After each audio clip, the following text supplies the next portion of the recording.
Prime 2015 with Cliff Bleszinski. Cliff, how you doing? I am fantastic. How you doing, man? Yeah, just fine. This is going to be so hard to focus because there's this guy like barking and trying to sell the programs below us. I want to just like throw some water on him or something right now. He's really excited. Hey, more power to him. But I imagine you're excited too. You revealed LawBreakers this week with your studio Boss Key. You either uphold the law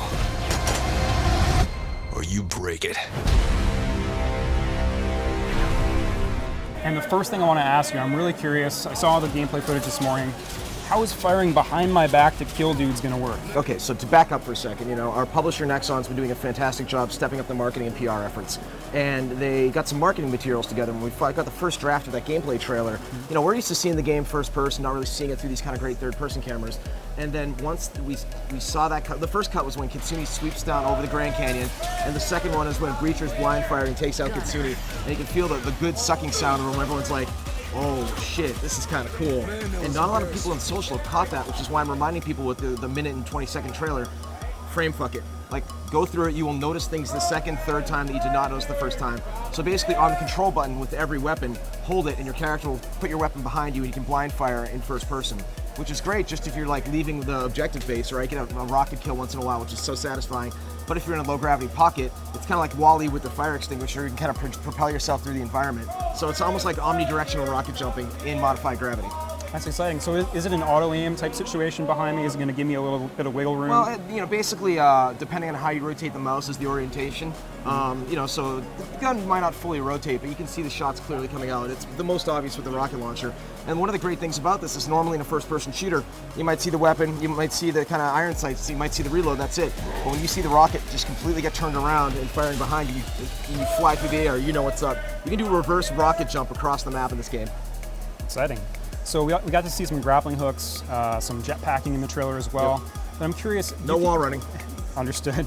not Titanfall. So is LawBreakers a game about movement? Is that really a centerpiece of the game for you? It's about gangs, guns, and gravity. So the way I always pitch it is like two sides. Organized law enforcement versus organized gang, law versus breakers, and they're all breaking the law of gravity. That's like the tweak pitch in the elevator. Imagine it's a very fast elevator pitch and ride. And so when I talk about the gravity, it's about environmental gravity, variable gravity within the environment. I'm going to stab this guy. And then also creating pockets of zero-G, as well as inverting gravity, increased gravity, jetpacks, grappling hooks, and all sorts of things that haven't been announced or even built yet. Great. So one of the things with the factions and sub-factions you were talking about in your live stream later this week, it seems like you have a story to tell in the game. How is that going to be expressed? What forms is it going to take? Is it going to be outside the game as well as inside the game? Well, so case in point, we're building all our characters with kind of like the base, kind of almost like Hunger Games looking like, wetsuit underneath all their armor. And Trammell was saying, we're probably not going to see this ever in game. I'm like, look, it's good to have that so we can add or remove armor as necessary for character variants, but we're going to probably use that for marketing materials, which tell the story. When you make a multiplayer game like this that doesn't necessarily have a lot of story in game, apart from looking around the levels and reading billboards and things, you need a lot of kind of supplementive narrative on things like YouTube and other venues to kind of get players excited about the world and the story. I mean, League of Legends, right? You guys crushed that, so more power to you guys. And Team Fortress 2 as well. I think it's part of their success. Team Fortress 2 came out swinging when they did those little character biopics. Where's that kind of like 60s type of vibe to it, with kind of that great, kind of stylized look to it. They're the first ones to really own that in that space. And we're fans, so that's not necessarily our style, but we think having kind of like narrative things in that direction are great. I think he's actually getting louder right now. I'm really curious, being a free-to-play game, how you guys are going to approach rewards and progression. Is it going to have like a lot of extrinsic stuff layered on top of the game, or you want to keep it kind of pure and focused? We don't want to do pay-to-win. The sad thing is that a lot of games in this space do well with pay-to-win, so we still need to feel that out. How we monetize the game really remains to be seen, so we're really not at the point to talk about that yet. We want to build a great game and a great community and then figure out a way to flip a switch where people are like, I love this game, I'm hooked, I want the purple sword, just please shut up and take my money. You look at like a CSGO, even though it's not free to play, that's a great example with their crates and everything. TF2, League, those are games that are part of the New World Order, that are core games that are monetizing in friendly and good ways that keep the players coming back instead of going, get the fuck out of my wallet, man, what are you doing?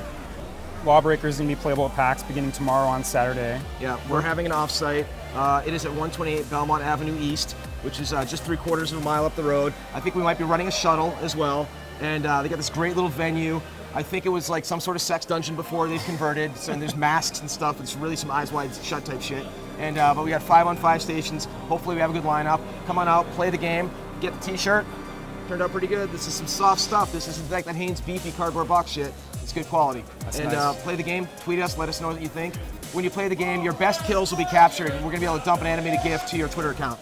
So we're gonna have somebody curating that, so whatever your best kill is, you can post, and people can kind of see the cool little moment, because I'd like to think, you know, what I always say is your great games yield great YouTube videos and animated GIFs, and we're proving that here.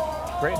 And finally, outside of PAX, when are people going to get to play LawBreakers? Hopefully soon. We're looking at 2016 to have kind of a pre-alpha early access. We want to get a version in everyone's grubby little hands as soon as freaking possible. We may think something's cool, we don't know until we get the community's feedback. All right, Cliff, well, thanks for joining us. Thanks for having me, man. Yeah, congrats on the reveal. Thanks.